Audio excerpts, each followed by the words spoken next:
इतनी जल्दी? डॉक्टर शुक्ला चौंक उठे। यह असंभव है शंकर बाबू, मैं अकेला हूँ, आप जानते हैं। हेलो दोस्तों, नमस्कार। स्वागत है आपका द ओल्ड स्ट्रीट में। आप सुन रहे हैं धर्मेंद्र भारती जी का प्रसिद्ध उपन्यास गुनाहों का देवता। ये पंक्ति थी पिछले चैप्टर की, जहाँ पे कहानी को मैंने रोका था और आज यहीं से कहानी को आगे बढ़ाती हूँ। तो चलिए बिना देर के शुरू करते हैं। गुनाहों का देवता। नहीं, आपको कोई कष्ट नहीं होगा, शंकर बाबू बहुत ही मीठे स्वर में बोले। हम लोग रीति रस्म के तो कायल हैं नहीं। आप जितना चाहे रीति रस्म अपने मन से कर लें। हम लोगों को तो सिर्फ 6-7 आदमियों के साथ आएंगे। सुबह आएंगे, आपके बंगले में एक कमरा खाली करा दीजिएगा, शाम को आगवानी और विवाह कर लें, दूसरे दिन हम लोग 10 बजे तक चले जाएंगे। या नहीं होगा, डॉक्टर साहब बोले। हमारी तो अकेली लड़की है और हमारे भी तो कुछ हौसले हैं, और फिर लड़की की बुआ तो यह कभी भी स्वीकार नहीं करेंगी। देखिए, मैं आपको समझा दूं, कैलाश शादियों में तड़क भड़क के सख्त खिलाफ है। पहले तो वह इसलिए जाति में विवाह ही नहीं करना चाहता था, लेकिन जब मैंने उसे भरोसा दिलाया कि बहुत ही सादा विवाह होगा, तभी वह जाके राज़ी हुआ। इसलिए आप मान ही लें, फिर विवाह के बाद तो ज़िंदगी पड़ी है। आपकी अकेली लड़की है, जितना चाहिए करिए। रहा कम समय का तो शुभम शीघ्रम। फिर आपको कुछ खास इंतज़ाम भी नहीं करना। अगर कुछ हो तो कहिए, मैं यहीं रह जाऊं, आपका काम कर दूं। शंकर बाबू हंसकर बोले। कुछ देर तक बातें होती रहीं। अंत में शंकर बाबू ने अपने सौजन्य और मीठे स्वभाव से सभी को राज़ी कर लिया। उसके बाद उन्होंने सबसे विदा मांगी। चलते वक्त बुआ जी और डॉक्टर साहब के पैर छुए और चंदर से हाथ मिलाया, और शंकर बाबू सबका मन जीत कर चले गए। बुआ जी ने माला हाथ में ली, उसे उलट पलट कर देखा और बोली, ए वो आई हैं जूताखोर, ए तो कागज़ थमा के चले गए, और एक गहरी सांस लेकर चली गईं। डॉक्टर साहब ने सुधा को बुलाया। उसके हाथ में वह माला रखकर उसे चिपटा लिया। सुधा पापा की गोद में मुंह छिपाकर रो पड़ी। उसके बाद सुधा चली गई और चंदर, डॉक्टर साहब और बुआ जी बैठे शादी के इंतज़ाम की बातें करते रहे। यह तय हुआ कि अभी तो इन्हीं की इच्छा के अनुसार विवाह किया जाए, फिर यूनिवर्सिटी खुलने पर सभी को बुलाकर एक अच्छी सी दावत दे दी जाएगी। यह भी तय हुआ कि बुआ जी गांव जाकर अनाज, घी, बढ़िया और नौकर वगैरह का इंतज़ाम कर लाएं और 15 दिन के अंदर लौट आएं। आगवानी ठीक 6 बजे शाम की हो जाए, और सुबह के नाश्ते में क्या दिया जाए यह सभी डॉक्टर साहब ने तय कर डाला। लेकिन निश्चय यह नहीं है, चूँकि आदमी बहुत कम आ रहे हैं, अतः सुबह शाम के नाश्ते का काम यूनिवर्सिटी के किसी रेस्टोरेंट को दिया जाए। इसी बीच में बिनती खरबूजा और शरबत लेकर आ गई, और चंदर ने बहुत आराम से शरबत पीते हुए पूछा, किसने बनाया है? सुधा दीदी ने। आज बड़ी खुश मालूम पड़ती हैं, चीनी बहुत कम छोड़ी है, चंदर बोला। बुआ और बिनती दोनों हंस पड़ी। थोड़ी देर बाद चंदर उठकर भीतर गया तो देखा कि सुधा अपने पलंग पर बैठी सामने एक किताब रखे जाने क्या देख रही है, और सामने वह माला पड़ी है। चंदर गया और बोला, सुधा, आज मैं बहुत खुश हूँ। सुधा ने आंखें उठाई, चंदर की ओर देखकर मुस्कुराने की कोशिश की और बोली, मैं भी बहुत खुश हूँ। क्यों, तय हो गया इसलिए? बिनती ने पूछा। नहीं, चंदर बहुत खुश है इसलिए। एक गहरी सांस लेकर किताब बंद कर दी। कौन सी किताब है सुधा? चंदर ने पूछा। कुछ नहीं, इस पर उर्दू के कुछ अक्षर लिखे हैं जो गेसू ने सुनाए थे, सुधा बोली। चंदर ने बिनती की ओर देखा और कहा, बिनती, कैलाश तो जैसा है वैसा है ही, लेकिन शंकर बाबू की तो तारीफ़ तो मैं कर ही नहीं सकता। क्या राय है तुम्हारी? हाँ, है तो सही। दीदी इतनी सुखी रहेंगी कि बस। दीदी, हमें भूल मत जाना, समझी? बिनती बोली। और हमें भी मत भूलना सुधा, चंदर ने सुधा की उदासी को दूर करते हुए छेड़ते हुए कहा। हाँ, तुम्हें भूले बिना कैसे काम चलेगा? सुधा ने एक और गहरी सांस लेते हुए कहा, और आंसू गाल पर फिसल आया।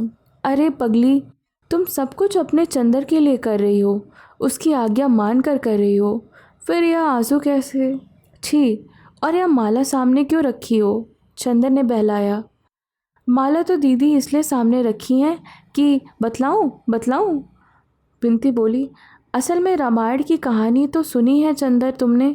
रामचंद्र ने अपने भक्त को एक मोती की माला दी, तो वो उसे दांत से तोड़कर देख रहा था कि उसके अंदर राम नाम है या नहीं।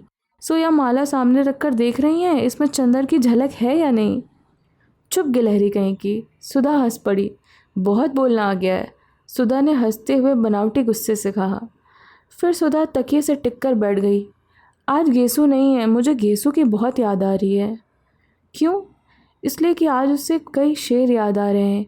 एक दफ़े उसने सुनाया था, ये आज फ़िज़ा खामोश है क्यों, हर ज़र्रे को आखिरी होश क्यों है, या तुम हो या किसी के नहीं हो सके, या तुम्हारा हो न सका। इसी की अंतिम पंक्ति है, मौजें भी हमारी हो न सकी, तूफ़ान भी हमारा हो न सका। वाह, यह पंक्ति तो बहुत अच्छी है, चंदर ने कहा।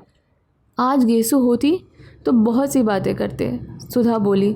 देखो चंदर, ज़िंदगी भी क्या होती है, आदमी क्या सोचता है क्या हो जाता है। आज से 3-4 महीने पहले क्या मैंने सोचा था? क्लासरूम से भागकर हम लोग पेड़ के नीचे लेटकर बातें करते थे, तो मैं हमेशा कहती थी कि मैं शादी नहीं करूँगी, पापा को समझा लूँगी। उस दिन क्या मालूम था कि इतनी जल्दी जुए के नीचे गर्दन डाल देनी होगी और पापा को भी जीत कर किसी दूसरे को हार जाना होगा। अभी उसकी तय ही नहीं हुई और महीने भर बाद मेरी। सुधा थोड़ी देर चुप रही और फिर, और दूसरी बात उसकी जो मैंने तुम्हें बताई थी, उसने जब कहा था कि किसी के कदम हट जाते हैं सर के नीचे से, तब मालूम होता है कि हम किसका सपना देख रहे थे। पहले हमें मालूम ही नहीं होता था कि हमारा सर किसके कदमों पर झुका हुआ है। याद है, मैंने तुम्हें बताया था, तुमने पूछा था। याद है, चंदर ने कहा। बिनती उठकर चली गई, लेकिन सुधा या चंदर किसी ने ध्यान भी नहीं दिया। चंदर बोला, लेकिन सुधा, इन सब बातों को सोचने का क्या फ़ायदा, आगे का रास्ता सामने है, आगे बढ़ो। हाँ, सो तो है देवता मेरे, कभी कभी जाने कितनी पुरानी बातें मन में आ जाती हैं और मन करता है कि मैं सोचती ही जाऊँ। जाने क्यों मन को बड़ा संतोष मिलता है। और चंदर, जब मैं वहाँ रहूँगी तुमसे दूर, तो इन्हीं स्मृतियों के अलावा और क्या शेष रहेगा। तुम्हें वह दिन याद है जब मैं गेसू के यहाँ जा नहीं पाई थी और उस स्थान पर हम दोनों का झगड़ा हो गया था? चंदर, वहाँ सब कुछ है, लेकिन मैं लड़ूँ झगड़ूंगी किससे वहाँ पे? चंदर एक फीकी सी हंसी हंसकर बोला, अब क्या जन्म भर बच्ची ही बनी रहोगी? हाँ चंदर, चाहती तो यही थी, लेकिन ज़िंदगी तो ज़बरदस्ती सब सुख छीनना चाहती है और बदले में कुछ भी नहीं देती। आओ चलो लॉन पर चलें, शाम को तुमसे बातें ही करेंगे। उसके बाद सुधा रात को 8 बजे उठी, जब बुआ तैयार होकर स्टेशन जा रही थी और ड्राइवर मोटर निकाल रहा था, और उदास टिमटिमाते हुए सितारे ने देखा कि चंदर और सुधा दोनों की आंखों में आंसुओं के अवशेष नमी झिलमिला रही थी। उठते हुए सुधा ने क्षणभर चंदर की ओर देखा। चंदर ने सिर झुका लिया और बहुत उदास आवाज़ में कहा, चलो सुधा, बहुत देर कर दी हम लोगों ने। 15 दिन बाद बुआ जी आईं तो उन्होंने घर की शक्ल ही बदल दी। दरवाजे पर और बरसाती में हल्दी के हाथों की छाप लग गई। कमरों का सभी सामान हटाकर दरिया बिछा दी गई। सबसे अंदर वाले कमरे में सुधा का सब सामान रख दिया गया। स्टडी रूम की सभी किताबें समेट दी गई और वहाँ एक बड़ी सी मशीन लाकर रख दी गई जिस पर बैठकर बिनती सिलाई करती थी। उसी को कपड़े और गहनों का भंडार बनाया गया था और उसकी चाबी बिनती या बुआ जी के पास रहती थी। गांव से एक महाराजिन, एक कहारिन और 2 मजदूर आए थे। वे सभी गैरेज में सोते थे और दिन भर काम करते थे और पानी पीने को मांगते रहते थे। सभी कुर्सियां और सोफ़ा सेट निकलवा कर साहिबान में लगवा दिए गए। रसोई के पार वाली कोठरी में कुल्हड़, पतले, प्याले वगैरह रखे थे और पूजा वाले कमरे में शक्कर, घी, तरकारी, अनाज ये सब था। मिठाई कहाँ रखी जाए, इस पर बुआ जी, महाराजिन और बिनती में घंटे भर तक बहस होती रही। लेकिन अब बुआ जी ने बिनती से कहा, आपन लड़के बच्चे का ब्याह कियो तब कर ही अपनी आस चलाई लियो, अबहिन हर काम में काहे टाइम गड़ावत हो। तो बिनती चुप हो गई और अंत में बुआ जी की राय सर्वोपरि मानी गई। बुआ जी की जबान जितनी तेज़ थी, हाथ भी उतने ही तेज़। 4 बोरा गेहूं उन्होंने साफ करके कोठरियों में भरवा दिया। कम से कम 5 तरह की दालें लाई थीं। बेसन पिसवाया, दाल दरवाई, पापड़ बनवाए, मैदा छनवाया, सूजी दरवाई, बड़ी मुंगौरी डलवाई, चावल की कचौड़ियाँ बनवाई और सबको अलग अलग गठरी में बांध कर रख दिया। रात को अक्सर बुआ जी, महाराजन और गांव की महरिन ढोलक लेकर बैठ जाती और गीत गाती। बिनती भी उनमें शामिल रहती। सच पूछो तो सुधा के ब्याह का जितना उत्साह बुआ को नहीं था, उतना बिनती को था। वह सुबह से उठकर झाड़ू से लेकर पूरा घर बुहार डालती, इसके बाद नहाकर तरकारी काटती, उसके बाद फिर चाय चढ़ाती। डॉक्टर साहब, चंदर, सुधा सभी को चाय देती। बैठकर चंदर अगर कुछ हिसाब लिखता तो हिसाब लिखती, उसके बाद मशीन पर बैठ जाती और 12-1 बजे तक सिलाई करती रहती। फिर दोपहर को चावल दाल बिनती, शाम को खरबूजे काटती, शरबत बनाती और रात भर जाग जाग कर गीत गाती या दीदी को हंसाने की कोशिश करती। एक दिन सुधा ने कहा, मेरे ब्याह में तू इतनी खुश है, अपने ब्याह में क्या करेगी? तो बिनती ने जवाब दिया, अपने ब्याह में मैं खुद बैंड बजाऊंगी वर्दी पहन के। घर चमक उठा था जैसे रेशम, लेकिन रेशम के चमकदार रंगीन उल्लास भरे गोले के अंदर भी एक प्राणी होता है, उदास, स्तब्ध, अपनी सांसें रोककर अपनी मौत की क्षण क्षण प्रतीक्षा करने वाला रेशम का कीड़ा। घर के सारे उल्लास और चहल पहल से घिरा हुआ वह सिर्फ एक ही प्राणी था, जिसकी सांसें धीरे धीरे डूब रही थी, जिसकी आंखों की चमक धीरे धीरे कुम्हला रही थी, जिसकी चंचलता ने उसकी नज़रों से विदा मांग ली थी। वह थी सुधा।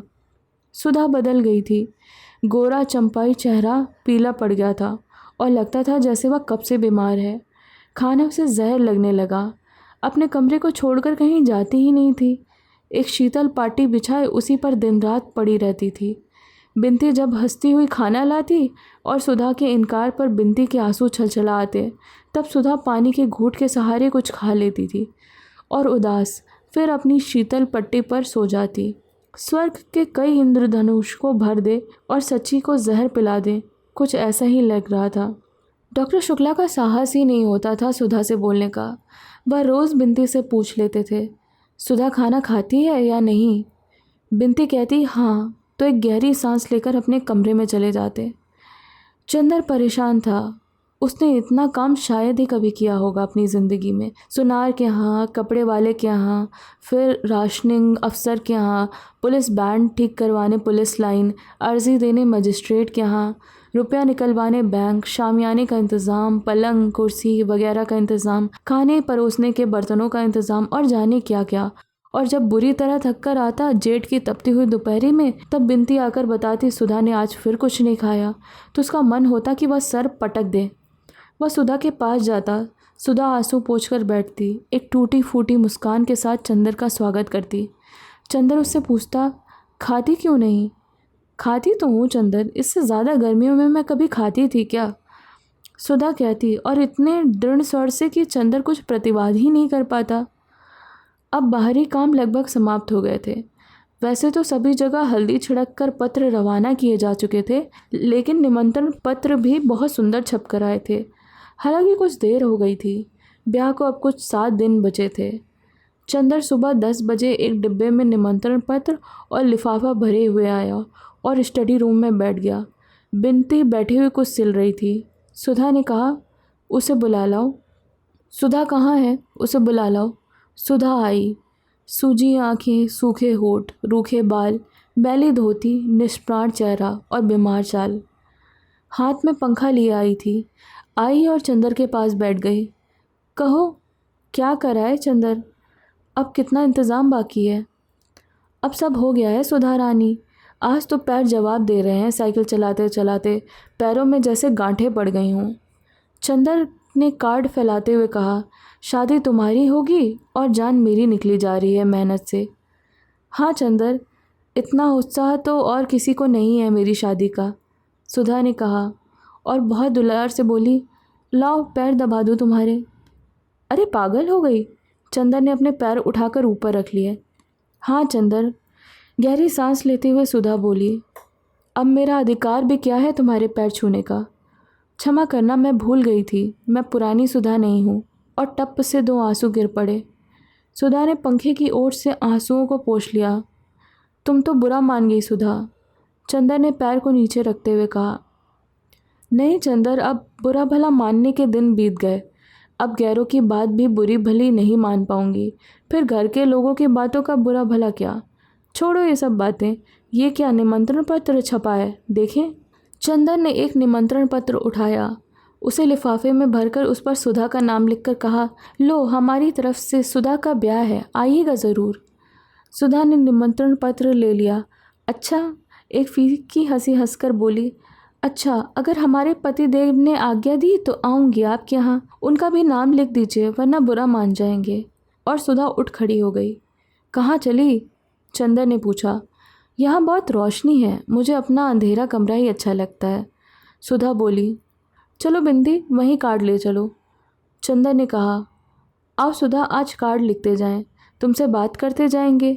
ज़िंदगी देखो सुधा, आज 15 दिन से तुमसे 2 मिनट बैठ के बातें भी नहीं कर पाए। अब क्या करना है चंदर? जैसे कह रहे हो वैसे कर तो रही हूँ, अभी कुछ और बाकी है क्या? बता दो, वह भी कर डालूँ। अब तो रो पीट कर ऊँचा बनना ही है। बिनती ने कार्ड समेटे तो सुधा डांट कर बोली, रख इसे यहीं। चली उठा के, बड़ी चंदर की आज्ञाकारी बनी है, ये भी हमारी जान की गाहक ही हो गई है। अब हमारे कमरे में लाई ये सब तो टांगे तोड़ दूंगी, पाजी कहीं की। बिनती ने कार्ड धर दिए। नौकर ने आकर कहा, बाबूजी कुम्हार अपना हिसाब मांग रहा है। अच्छा, अभी आया सुधा। और चंदर चला गया। और इसी तरह दिन बीत रहे थे। शादी नज़दीक आती जा रही थी। इसी के साथ मैं ये भाग यहीं पे रोक रही हूँ। आगे वाले पार्ट में हम जानेंगे सुधा की शादी के बारे में। तब तक आप चैनल को सब्सक्राइब कर लें, वीडियो को लाइक कर लें और नीचे कमेंट करके ज़रूर बताइए आपको कहानी कैसी लग रही है। मिलती हूँ गुनाहों के देवता के अगले पार्ट में बहुत ही जल्द।